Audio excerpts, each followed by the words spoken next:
Rich Kahn, good morning from New York. Uh, Welcome to the Entrepreneur Next Door.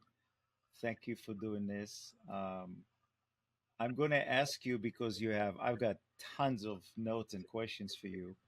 You're a very interesting guy.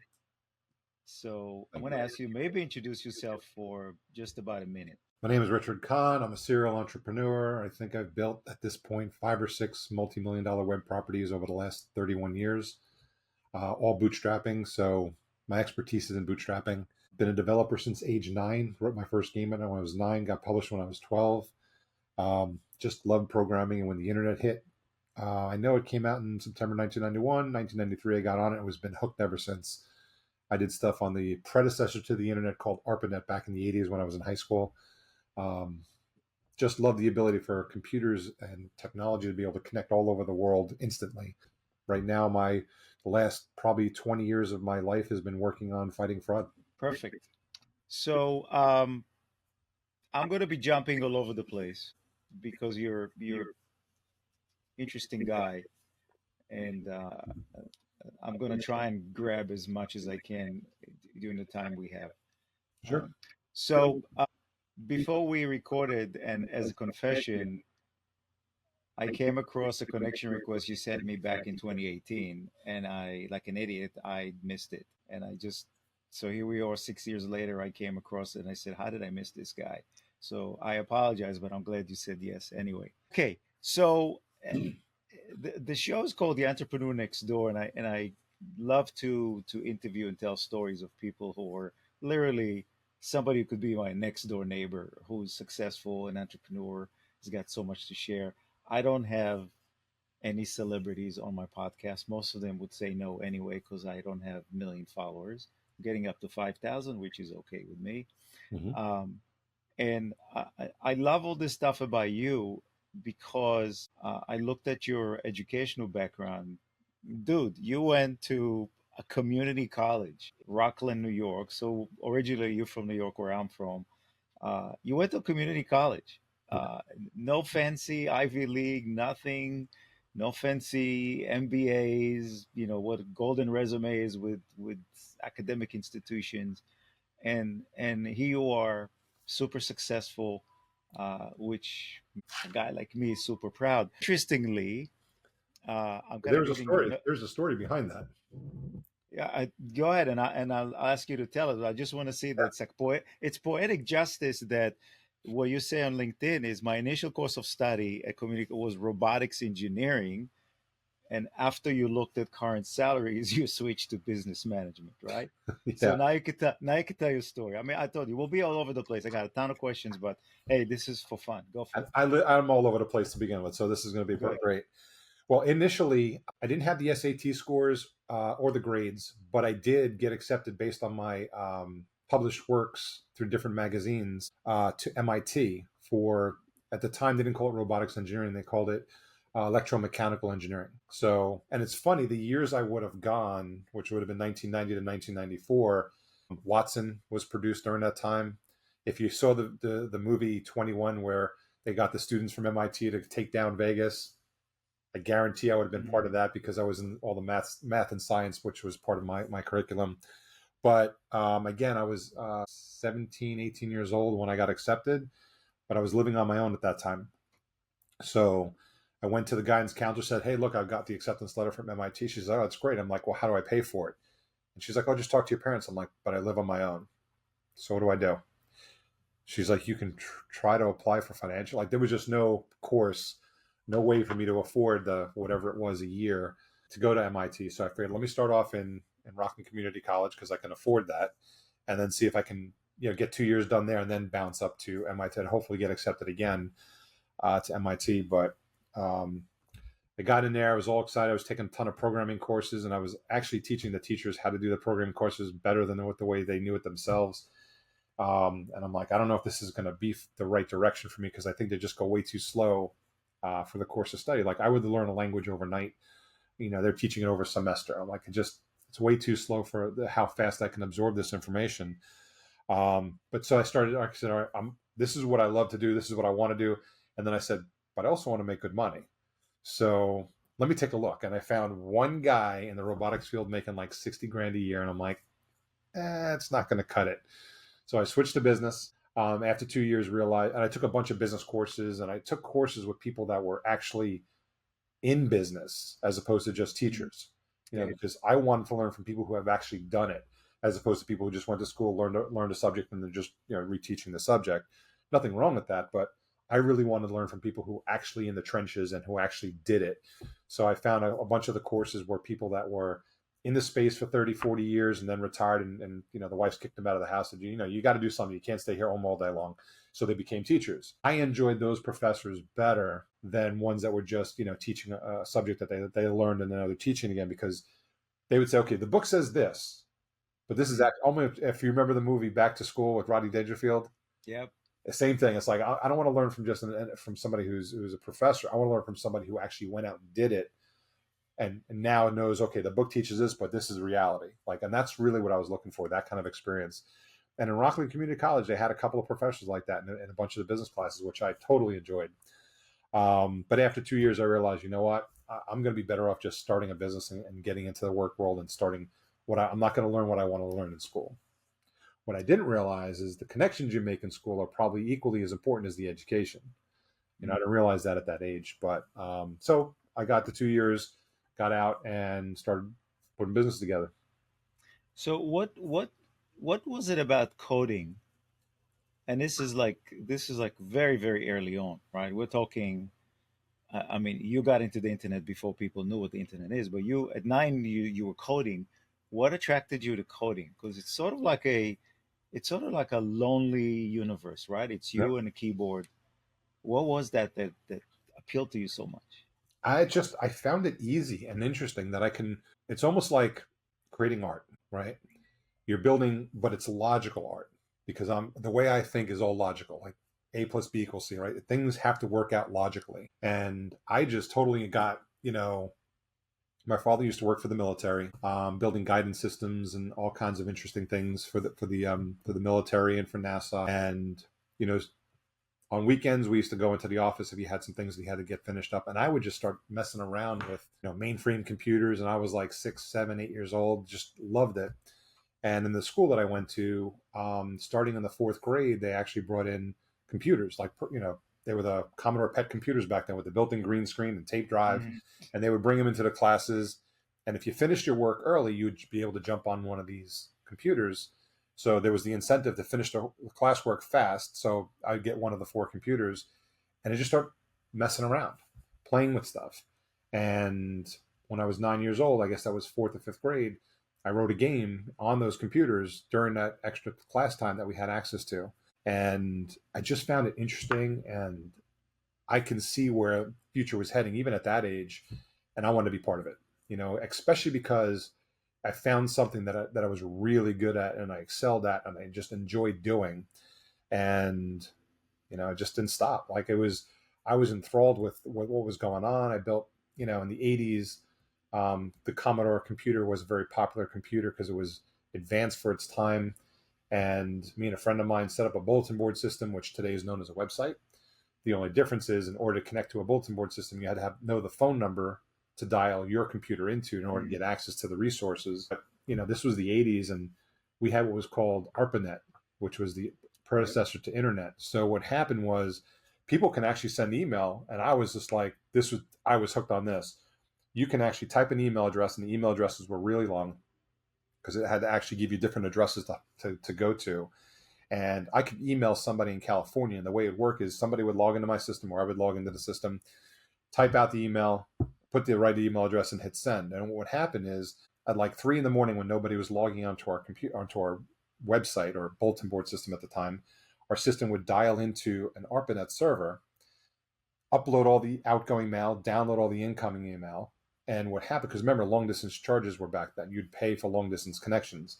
We didn't want to do that. So we would find the furthest place you can dial into without paying, additional fees, upload and download mail. And that one would do the same thing. And eventually it would make it all the way down to California. The person there would get their email. They would do the same thing in reverse, and it would bounce all the way back. So you'd be able to transmit emails to California without paying a bill, And sure, it would take 5 days to get to to get to the West Coast, but that was the early days of what this technology was going to do. And once the internet was introduced, I think it was September 1st of 1991 is the date I keep reading. That was the date the internet was turned over to, public for us to start messing with. Mm-hmm. Back then, everything had to be dialed in and dialed out with modems and phone numbers. Once that hit, now everything was connected almost instantly. So it just changed everything. It was just the next version of this interconnected, community. And I didn't get on it right away. I got on it in 93 based on my lifestyle and what was going on at the time. But in 93, I was hooked. There was no web browser.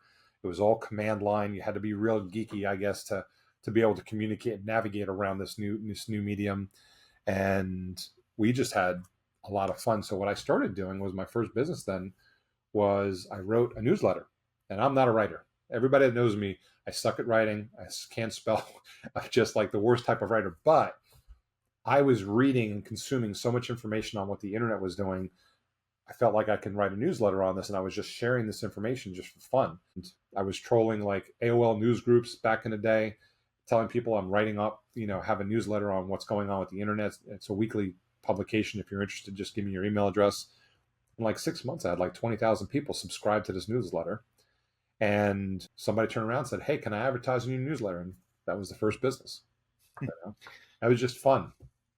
So for my audience, who's made up of entrepreneurs, small business owners, lots of marketing people are on my podcast, and this is where it might sound a little techy in the beginning. I promise everybody that's listening, this is going to get way more sexier and interesting in just a few minutes.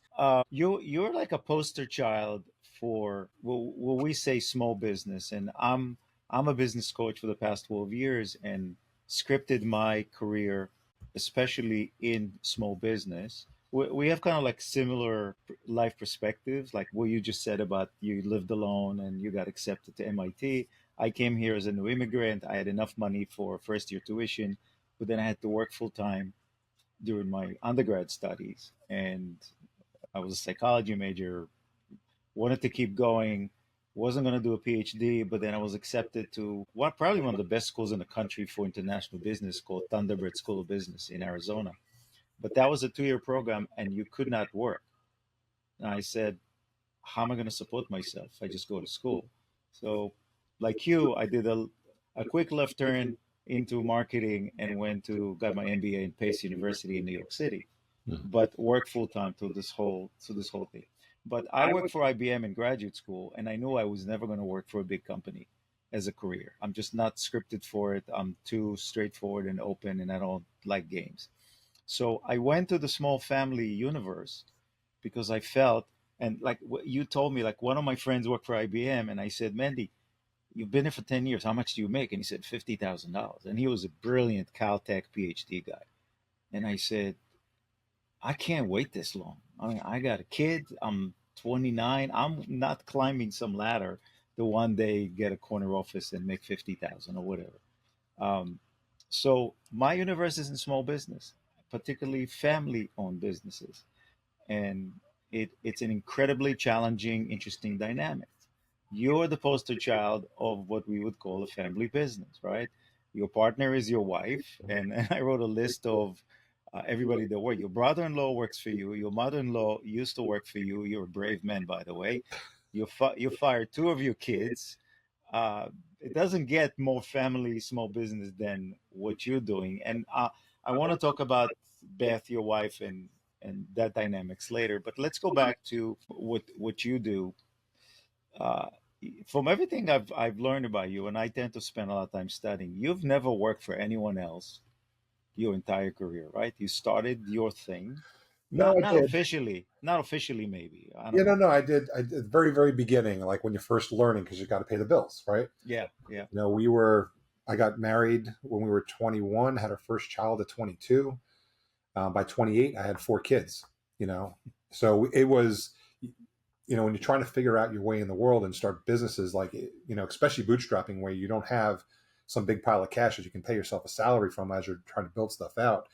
So in the very beginning, the 2 companies that I really worked for, once I got into my 20s, let's say, I worked for Verizon for a little bit. on their cellular division because their whole goal in life at that time was, I want you to call a person, not a place, which Mm-hmm. obviously is accomplished. I wasn't called Verizon back then. They've changed their name multiple times since I've been there. But I was in the sales department because I could sell. I was a top salesperson inside of 3 months. Stayed there for a couple of years, enjoyed it, and then I went to work for Bloomberg in Manhattan, which I really enjoyed. It's working for a company. They really treated you as a member of the team. I was their guru in Unix, so they had about 10% of their clients ran on a Unix platform, and I was their only support, level 3 support rep that they had. So for me, it was great because I'd go out to these big networks and figure out what's going on and write code and be able to figure out what's going on and then bring it back to developers and give them a game plan of how to solve the problem. And I enjoyed it until I decided to leave and go full time in my own businesses, which was probably January of 2000, if I remember correctly. And since then, I haven't gone back. I've been 100%, Okay. on my own stuff.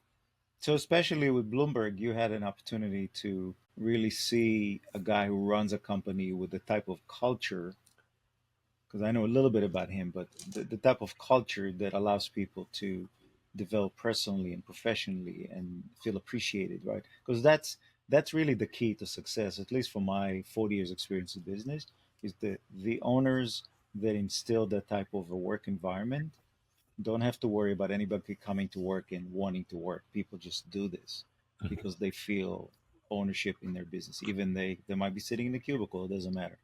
So so your entrepreneurial career is pretty much dedicated, and you correct me if I'm wrong, to identifying fighting fraud online. Is that a That's good what, statement? yeah, that's for the last 20 years. That's what my currently, if I have 30 years, 31 years on the internet, I fought fraud along the way, but the majority of my time has been spent in the last 20 years really drilling down on fraud and figuring out what's going on. Right.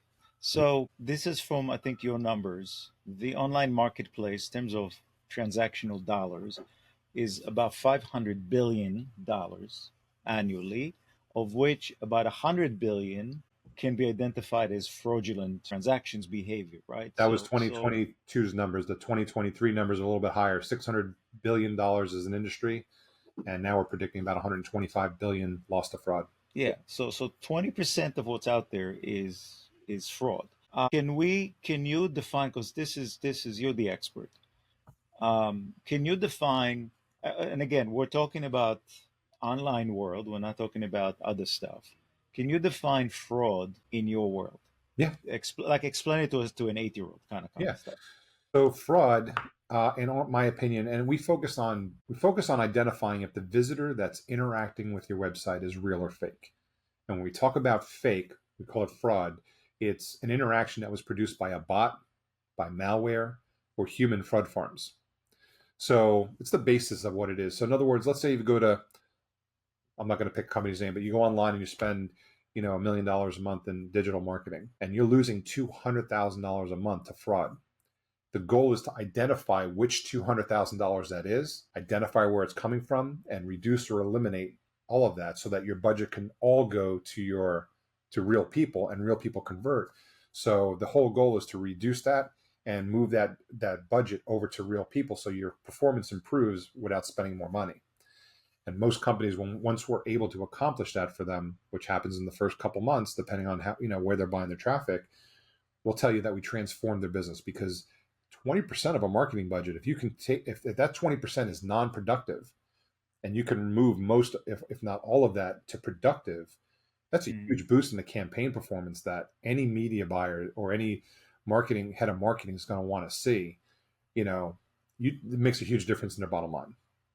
Right. So I'll use names because as a business coach and heavily involved in marketing, it's part of my universe and my clients' universe.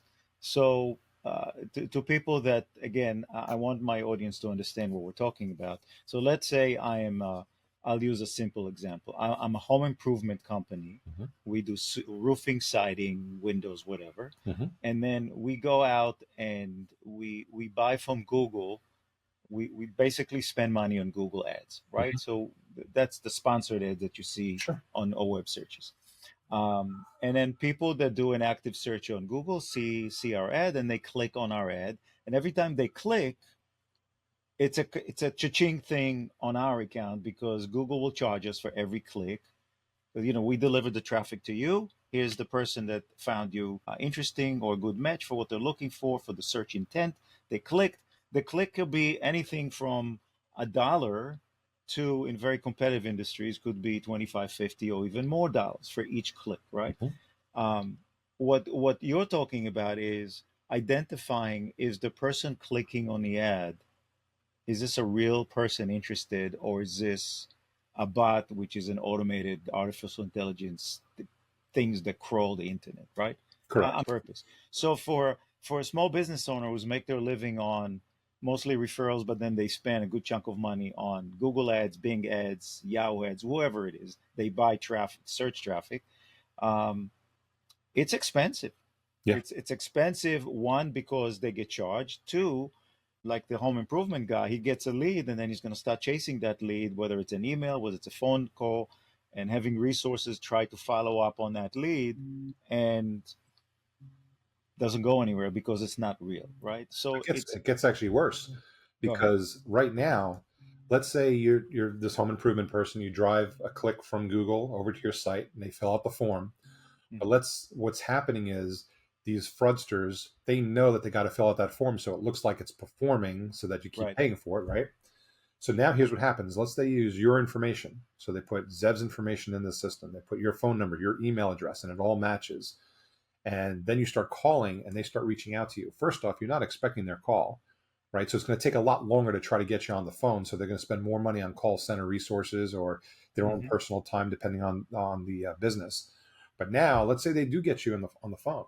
They broke TCPA compliance, and it's the fastest growing lawsuit in this country. Is people are suing people for not, for calling them without their permission, because Right. according to the TCPA, and that can get really expensive. You're looking at what a lot of people do. If you're making a lot of calls, let's say you're a small roofer and you're doing a couple hundred calls a month, each one of those calls is suable for $500 to $1,500 per call. So if I called you 10 times and finally got you on a call, you can technically sue me 500 times each attempt that I made to call you, each time I sent a text message to you, and that adds up fast. So a lawyer gets involved, you get a lawyer, go to tcplawyers.com, right? Whatever it is up on you see on TV, you pick up and say, hey, Rich's company called me 10 times and I didn't give him permission. Great. They knock on my door and they're going to send a $10,000 lawsuit. It's probably cheaper just to pay the bill than it is to hire a lawyer to protect me, because Mm. by law, I did break the law. I called you and I have permission to call you. So now they get some in a lot of hot water. Now, What does TCP stand for? it's the telephone consumer Protection. Okay. protection. Okay. I forget the whole thing of it. So that's the equivalent of the anti-spam regulation Yeah. in email marketing, basically saying no robocalls. If I didn't give permission to call me, don't call me. But again, so I kind of wrote a note in terms of, to me, there are two types of fraud, and I like to simplify things, and I apologize to you if I'm oversimplifying it. There's a fraud for mostly your B2B clients, the people you serve, right? Who need to identify fraud, incoming lead generation that's fraudulent, Hmm. or maybe the ISP themselves, they want to reduce the fraud because it's causing them a lot of lost revenue and trust in their platforms, whether it be Google and Yahoo, Bing, whoever. But then there's also the frauds from the consumer standpoint, right? Like what you just mentioned. I don't want to get these phone calls, these robocalls, and all this other stuff that's interrupting my day because I didn't give them permission, Yeah. and I don't know where they found me, and I don't really care. It's almost, to me as a consumer, is a lost cause because I don't, and I think this is now a trend. I don't answer calls, Hmm. unidentified calls, because, and I'll tell you why, and you tell me if I'm right, because I read somewhere that if you're on a robocall list of a fraudster and you actually pick up the phone, you are confirming that it's a valid number, Hmm. and now you're never off that list. So I just ignore them. And I'm assuming that if somebody is trying to reach me that's not in my contact list, but it's actually legit, they'll leave me a voicemail that they're trying to find me, right? Am I Is there a better way? Because I haven't found it. You're 100% right, because we all get unwanted phone calls nonstop. They'll spoof, your local area code. So it looks like I'm in Delaware, right? I have very few people that call me from Delaware. It might be my doctors, some people that I met that not on my contact list. But no, so they'll spoof a 302 area code. So I'm thinking, oh, it's local. Maybe I should answer it. I don't even answer those anymore. Same thing. You leave a voicemail, I'll get back to you, or send me a text. But I'm not Yeah, answering those calls, because 9 times out of 10, in fact, the phone will tell me, "Oh, this is a spam. This is a spam call." so, yeah, Yeah, or they'll give you some indication, and so I definitely don't answer those calls. So again, it's a situation where, you know, like I said, if you went online and said, "Hey, I need a new roof," and you filled out that roofer's lead form and you hit submit, and within minutes the phone's ringing, you're like, "Oh, that's probably them," yeah. right? And And then I you, want to mention the platform because they did the right thing, but this particular client spent a small fortune on buying ads and positioning in a certain space, and they got spammed in a really big way, where every form that was coming in was spam. Every single day somebody broke into their system, yeah, and not only did it cost a lot of money, but the process of trying to get to them and getting them to recognize there's a black hole in your system, and we're getting hundreds of forms, and it's clear some of them look legit, others didn't, and the way you could tell they were not legit because there were multiple questions on the form. The name, phone number, and email were filled in, but everything else was not. right. So it was kind of like suspicious, right? They finally admitted and said, "Look, yeah, we have a problem, and we will do the right thing, and we're trying to do the best." And maybe they hired you to fix it. That doesn't matter. I'm not going to mention their name, but that's so. There's a economic cost to fighting fraud, and there's an economic cost in loss opportunity. It's opportunity cost. Like if you have a sales rep in the office trying to chase someone who's a fraudulent lead, while at the same time they could spend time engaging with a real good lead and convert them, that's impactful, right? So Yeah, the other part of that too is I've talked to little bigger companies where they have call centers and they have a dozen or 2 dozen reps that are making phone calls, returning all these leads, right? And what we found also is that 20% or it's 25% of the leads that they're calling were bogus leads, right? So what happens is you finally get you on the phone and you're like, "Where the hell did you get my information from? I didn't fill out your form." mhm, So I'm a rep who thinks I'm calling somebody who asked about my service. exactly, So now I'm like, man, like you're calling people and you're getting demoralized, because you're calling people who don't want to talk to you. Meanwhile, your job is to talk to people who want to talk to you. So now what happens?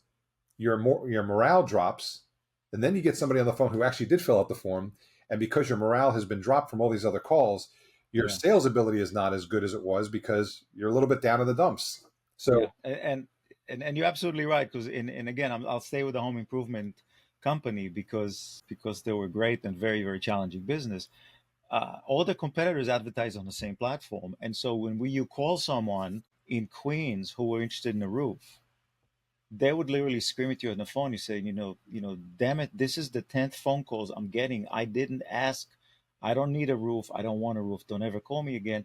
And for me, the scariest part is that if you've built a good brand and a reputation, particularly home improvement companies are local, and people like you, and 50% of businesses referrals. And now people are starting to talk about you as a spammer, as a pain in the ass company that just calls them and annoys them. yeah, brand There's reputation. a huge cost in brand erosion that you can't put money on, dollars on. So you officially, again, you tell me if I'm wrong because I spent a lot of time learning. So you officially launched your first business in 2017, I think, right? For this product, yeah. For this product, yeah. And you did something. I'm a marketing guy, and you're doing things that to me, like I said, wow, there is somebody out there.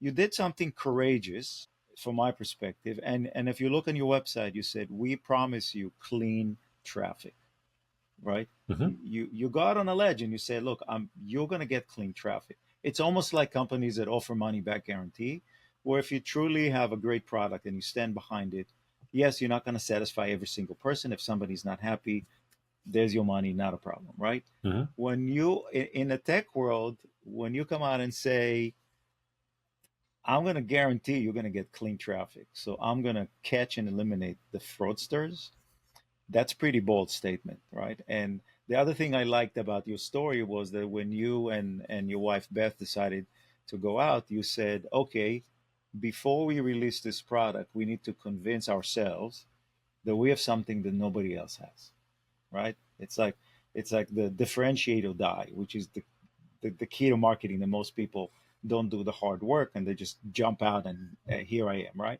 So you took a year to convince and confirm that what you're about to launch can live up to the promise you just made, right? Yeah. So talk about that because this is brilliant entrepreneurship, marketing, all of the above. Because it's brilliant, but it's also smart because you're not going to waste time learning that you're not the best one, right? Yeah. You confirmed it. So talk about that because that Yeah. was Yeah, so interesting what your research is turning up, but yeah, it's all there. So what actually happened was we had another company, was an ad network, and we were going to try to sell the company. Like we were at a stage where it was growing, it was worth, we had some value to it, and we figured, let's exit from this and move on to other things. And what ended up happening was I ran a whole process. We hired an M&A banker to run the whole process.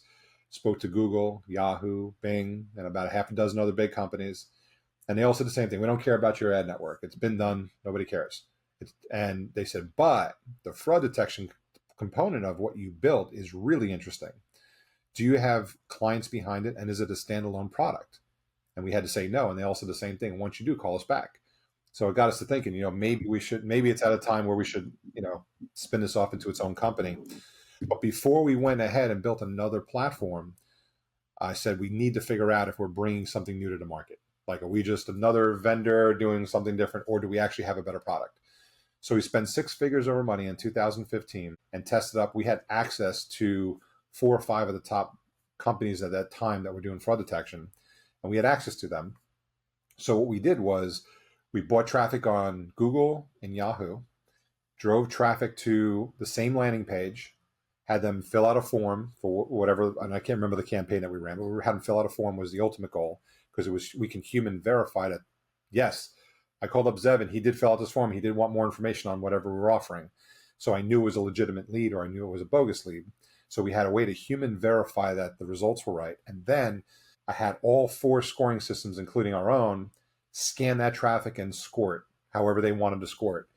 And then we went back and looked at the data after human validating it to confirm what was real and what was fake, and then compared how each of these vendors marked it. And the first test we ran took 3 months to run. Once we got all the data in, we realized we crushed the competitors when it came to 2 things: accuracy, making sure we're marking real fraudulent that's really fraud, and thoroughness. We were finding more fraud than the other guys. And I said, great, let's do it again. And we ran another test. And then I said, you know what, run it one more time. I just want to make sure we really are this much better than the competition, because if we are, I can definitely sell this. If we're not, we're just another vendor in the market just trying to, grab a few clients. After 3 tests in the course of a year and 6 figures in budgets, we spent on just testing, found out that we did offer a better solution that was more accurate and more thorough than the other solutions in the marketplace. And at that point, it said, you know what, let's go ahead, get a second mortgage on the house, hire a bunch of people, and let's build this. So that was 2015. We did the tests. 2016, we had to add a bunch of stuff to it. We actually got some beta testers to test out all the other functionality that we built out, got their feedback. And in 2017, it was actually April 1st of 2017, we launched Anura as a standalone product. So one of the things that intrigued me, and because we're all business people, we talk about identifying fraud as this is not a true lead. You have apparently about 100 companies in your space in fraud detection, right? Roughly, give or take 100, whatever the number is. But 15% of them deliver false positive, meaning, so that's the other piece that absolutely intriguing to me. So people that they mark as fraud but are actually good leads. Yeah. So what we found is that the average fraud solution has a 15% false positive rate. Some of them as high as 50% false positive. Because again, if I'm your fraud vendor, I want to prove to you that I'm finding all this fraud. Unless you're human verifying the data, you just assume that they're right. Because we live in a world right now where we buy software and we expect it to work, right? That's what's on. Yep. For example, most business people, if not all, use Excel to some extent to make business decisions. They put all this information into it, calculates, generates some output, and then you make decisions based on the output. When was the last time we went and checked to make sure Excel was actually doing its job and adding up those columns right? No one, because we just assume it works. Well, when people buy software in my space, they just assume it does the job, and it's not a black and white scenario. There's a lot of math and science that goes into this, and some people get it right, some people don't. So what we've done is, and then this is kind of a little on the technical side, but this will give you an understanding. Most of my competitors will come back with this numerical score from 0 to 100.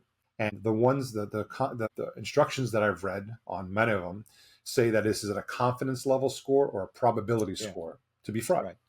So what'll happen is once it hits 70% or 65%, whatever they recommend, they'll tell you, okay, this is high enough to go ahead and block it. We consider it fraud. But the mathematician in me wants to know, okay, what about the other 30%?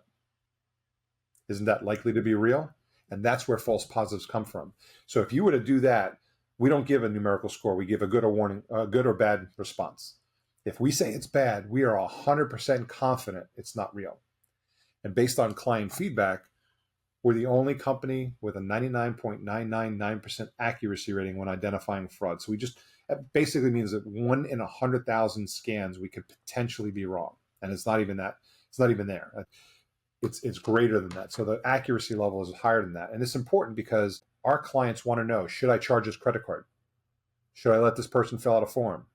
Should I let this person log into my system and create an account? Like they need to know right then and there, and they have to be accurate. Because we had a client that was selling 30,000 airline tickets a day through their platform, e-commerce platform. And they were having problems with fraud. So they came to us and they said, before we even test you, we need to know what your accuracy rating is, because we know that if you're even just a fraction of a percent wrong, mismarking real people as fraud, you're going to cost me more in lost transactions than what I spend, in 10 minutes than I spend with you all month. So how do we fix that?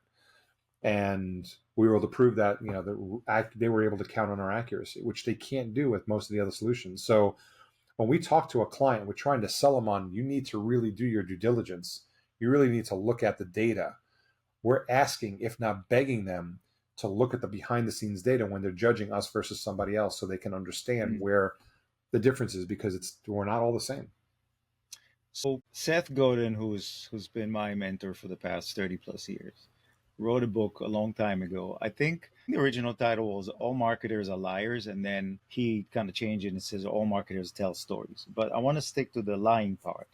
I spent 20 years in the medical device industry and worked with a lot of cool companies that came up with devices to fix us. Mm-hmm. And one thing the FDA has, when you go and get apply for an FDA approval, there's something called, you have to show enough objective evidence, not your claims, but you have to show objective evidence that your device or whatever it is you're going to do is actually curing, treating, fixing people. So when you say to someone, like you said before, I'm 99.95 positively commit to my data is accurate, they can either take your word for it, but how do you objectively prove that? Well, you talk to the IT guy and explain how you do it so they understand it? We do that, but we always tell them, look, I'm trying to sell my product. Don't take my word for it. We give you a free trial, run the data, but then here's a document on how to vet out the data, whether it's us or somebody else. It's a logical document that walks you step by step through evaluating and looking at the data points that you should be looking at. And then once you make that data, then you can make an honest decision. So I always tell people, don't trust what I'm saying. Don't trust what my competitors are saying. Trust your data. Trust yourself. And here's a great example of how to be able to look at the data and look at it any which way you want. So this is maybe, again, I know there's no stupid question, but it's kind of low level question. it's like a how does Rich do it, right? So I'm Zevash. I'm on the internet. I look at stuff. I fill forms. I go on a chat bot on a website, and before they answer, they want to grab my information. Um, how do you don't have to tell me your secrets, obviously you won't, but how do you identify that Zevash that filled this form is a real person? Do you go out and verify that I exist on different data points on the internet that confirm to you, okay, this is a real guy? No, Or that's just like, spoofable. That's spoofable. So here's the thing. oh, okay, yeah, We do all of our work before you fill in information, right? Because okay, the way our technology works is we have 1 second when we see you as a visitor to decide if you're real or fake. So I'm not looking at user behavior. I'm not looking at any of that. What I do is I grab over 800 data points on your environment that I'm able to collect. I send it, that data gets collected, it gets sent back to our system. Our system then analyzes that data. It knows what the data is supposed to look like, how it interacts with each other, and then kicks back a positive response. I'll give you an example. Let's say you're sitting well, let's say the visitor comes to my site and I ping it and I realize, okay, they're sitting in a Starbucks. So it's a shared IP address with a lot of different people, right? They're coming from an iPhone 15, looks legitimate. Most of my competitors would say, thumbs up, good traffic, send it through. But we come along, we scan and find out that iPhone that you claim you're coming from doesn't have a touchscreen. We know that's a problem, right? Not definitively fraud, but where there's smoke, there's fire. So there's some problem going on there. And that's kind of what we're looking for.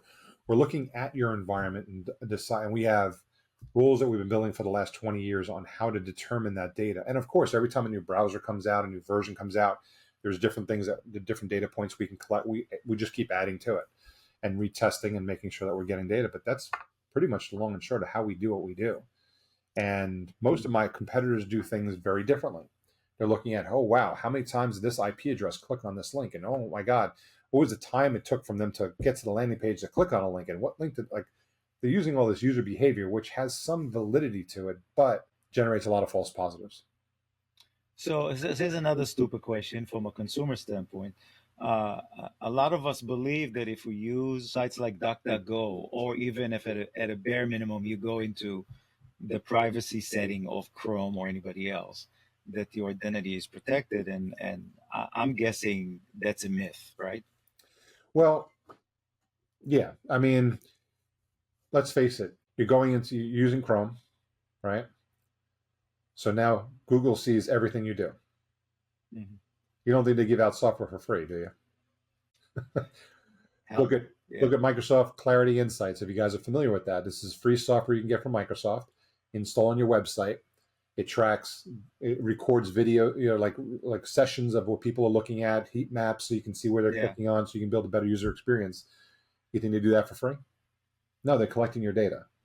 So all these, look at your iPhone. It's collecting data. Look at Facebook. Facebook has over 7,500 data points on you. So they know how to market to you. They know how to manipulate you. Like I said, they don't give out the software for free, and they're $1 billion company. There's a reason for it. When their advertisers come along and say, I want to speak to people that do X, based on all the data points they have, they can build an audience specifically for that Yeah. and target those ads to them and make a boatload of money. That's how they make their billions. So none of your data is truly protected. When you go into like an incognito browser, what you're doing is you're hiding your cookies, you're hiding any session data. So you're hiding some stuff, but not everything. It's still there. In, including VPN. If I'm on a VPN, is that better? It is if you want to slow your entire internet processing down, because if you ever try going through a VPN, your sessions are going to be slower. So Yeah. my question is, if you're using a VPN to hide yourself and be private, what are you trying to hide? Yeah. All right. So next question, I'm gonna surprise you, and then I'm gonna let you answer it, right? Okay. And you'll know why I'm asking the question. So, how is fraud detection similar or dissimilar to martial arts? Hmm. And you can share with everybody why I asked your question, Yeah. because yeah. All right. So the reason why you're asking the question is because I have 17 years of study in martial arts. I was actually invited to the 2000 Olympics to compete.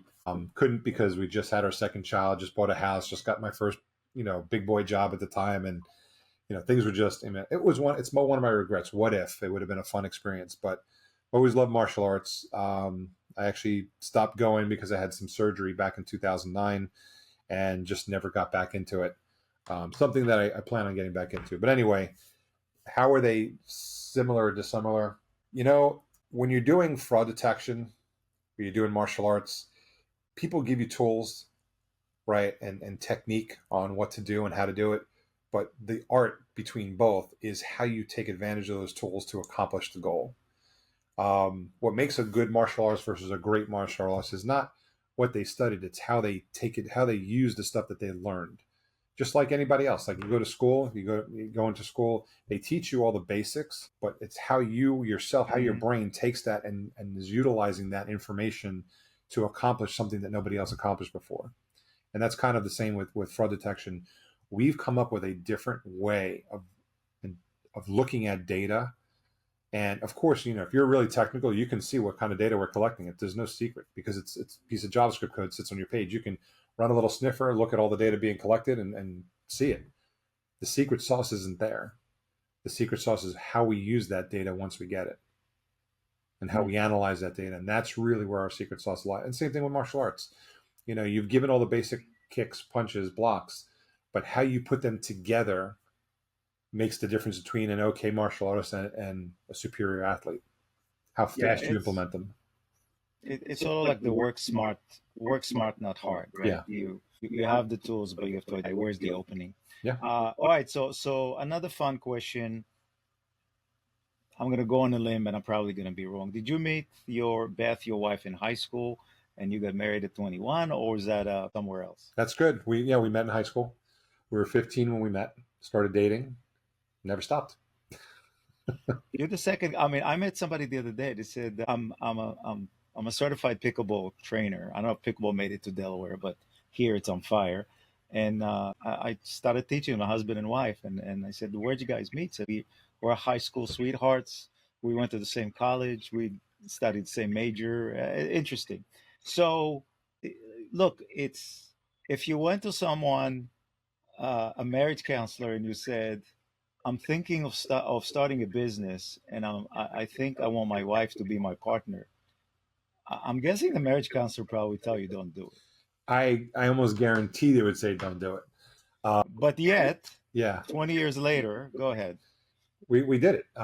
So like I said, my wife was originally trained as a nurse. She was a registered nurse for a couple of years, and when the kids started coming, I was working full time. She was spending more time working nights. And so, like in other words, I would work during the day. She would work at night. So we'd be passing the kids through the night. You know, that's what you did back then, right? Now most of us grandparents help the kids with the kids a lot more than we had growing up. But you know, we started a business and we didn't question it. We didn't think about it. We just did it. You know, because we did a lot of stuff together, and we said, why not start a business together? And we started putting a business together, and you know, I know people who have done that, and it's killed their marriage, it's killed their business. We lucked out. We grew together than most people grow apart because you're putting yourself in a stressful position. A counselor would probably tell you don't do it because you should have your own work life separate from home Hmm. life, and things should be balanced like that. I can't see doing it without her. But do you have those rules where at the end of the day, when you were sitting down around the dinner table with the kids, or the kids go to sleep, you actually had that separation? Say, you know what? It's us time. We're not talking business now. No, There's, I wouldn't think because so. let's face It's it. hard, right? Let's face it. Yeah. Like, okay, you have your work life. Your wife has her work life. You know, you sit down. How was your day? So we still do that because we work different parts of the business. She handles finance, human resources, and operations, and I handle tech, you know, and sales, and help out on the marketing side with. And the two of us work marketing together. I did a bunch of stuff, even though we were working in the same company. I ran a bunch of stuff. She had no idea what was going on. She ran a bunch of stuff. I had no idea what was going on. So at the end of the day, how was your day? We're asking, how was the other side of the business today? Like, what'd you do today? Would you accomplish any decisions that need to be made, and vice versa? No, it's, you know, it's nice because owning a business, we've been at everything for our kids growing up. Every practice, every game, every, you know, parent teacher, you know, conference, every, you know, school trip. You know, I was the father that was on all the school trips. we didn't miss anything with our kids at all. So that was important to us. But that had us working late hours. When you're building a business, it's not a 9 to 5 job. It's you work nonstop because you're trying to build something. You're not trying to maintain something. You're trying to grow something. And right now, you don't have enough money to pay people to join you and help you out. So every hat you wear, and you get it done. And at the end of the night, where'd you get today? Anything interesting? Did you close a new client today? Like, where are we? Like, because we don't typically, and that's interesting. Throughout the day, we have a couple meetings a week where we meet together and go over things like our leadership meetings and stuff like that. But other than that, I'm in my office, she's in her office, and we don't talk because we're handling separate parts of the business.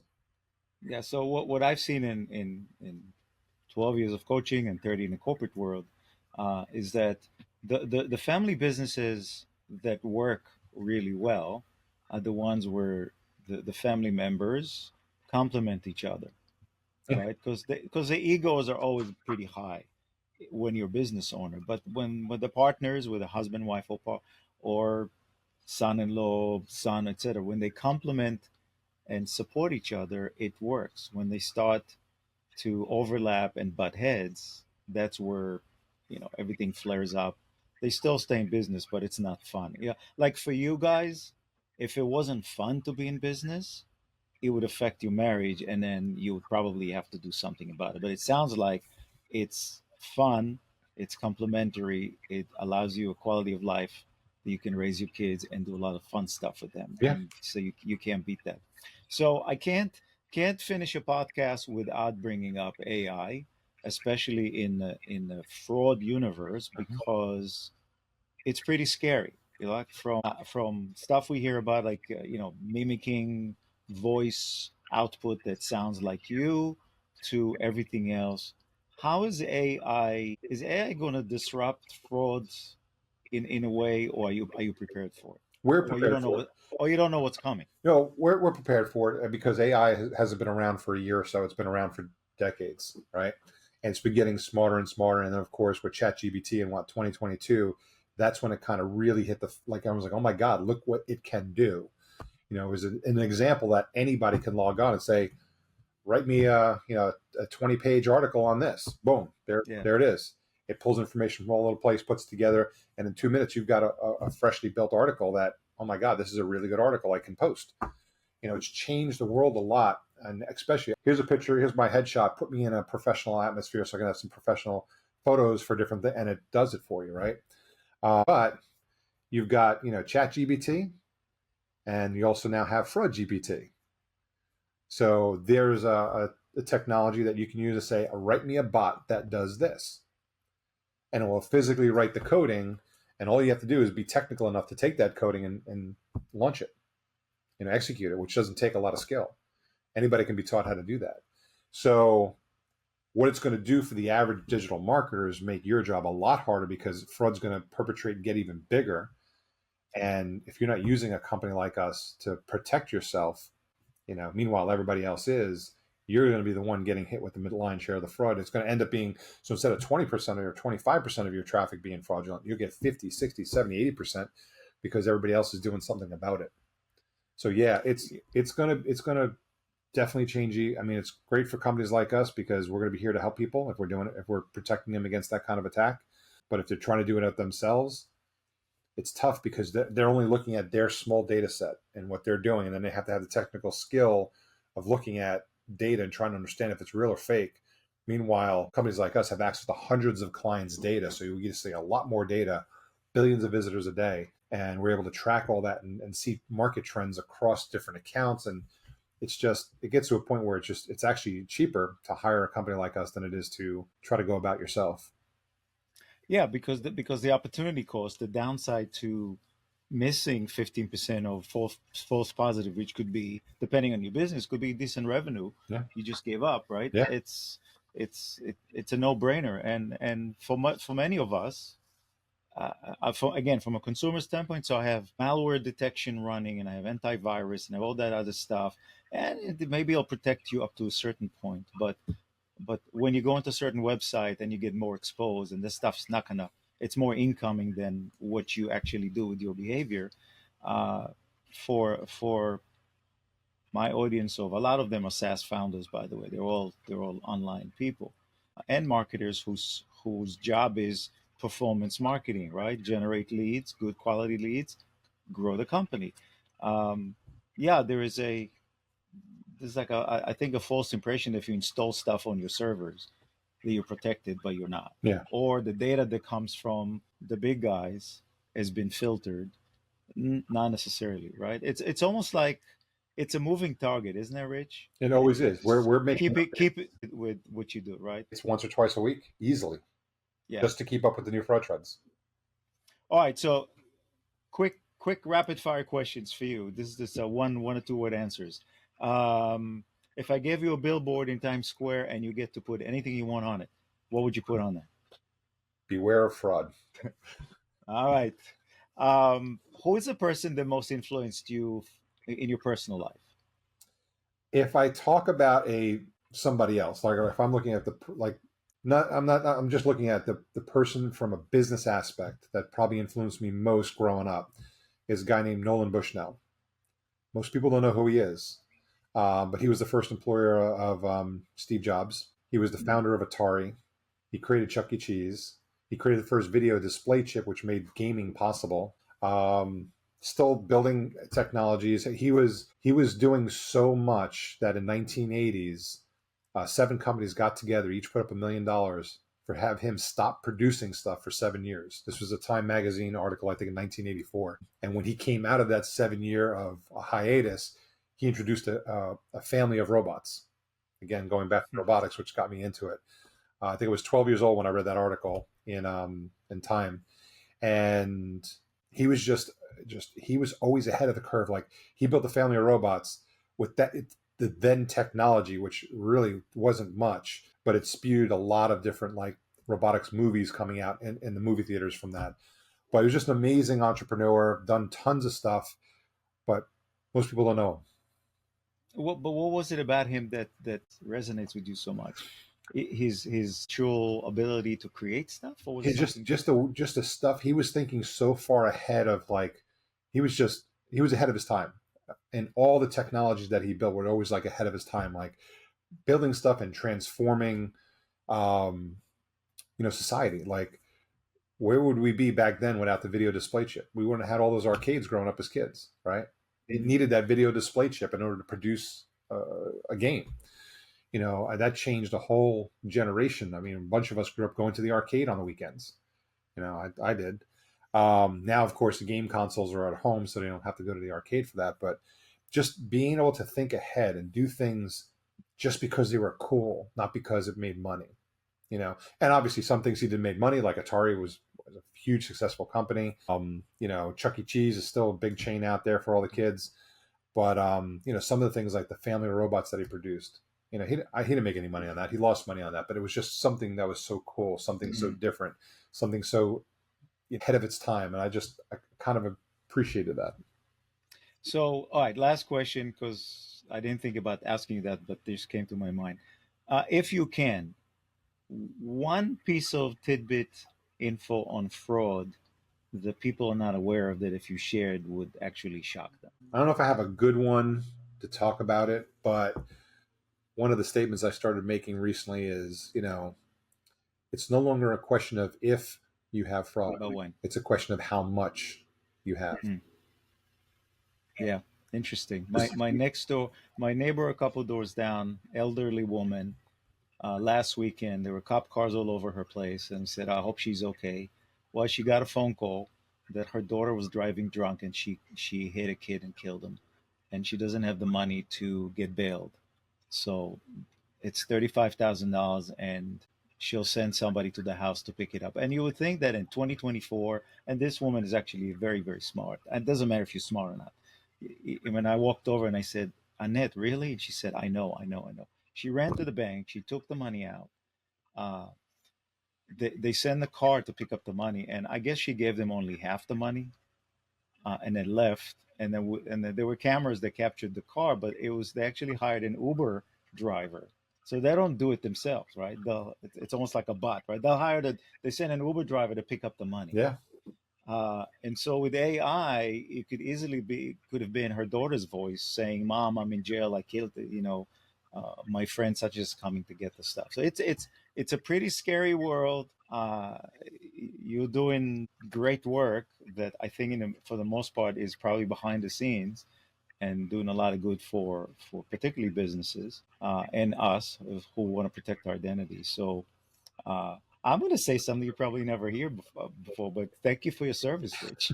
All right, so if somebody wants to find Rich Kahn, what's the easiest way to get to you? Get me personally is on LinkedIn. I'm easy to find. I've got 25,000 followers. I mean, I'm easy to find there. Otherwise, just go to Anura.io. We're there. We're easy to find. There's phone numbers up Right, there. All yeah, my contact information's up there. right. And Anura is ANURA.io, right? Correct. Yep. Yep, yep. Okay, Rich, with 25,000 followers and a busy life and all the family working in the business, God knows what other stuff's going on other than just the dynamics. But thank you so much for taking the time to do this. I had a lot of fun. I promised you this will be a great interview. I hope I delivered on it, I enjoyed it. and then we will stay in touch. Appreciate it. Thanks a lot. Thanks so much.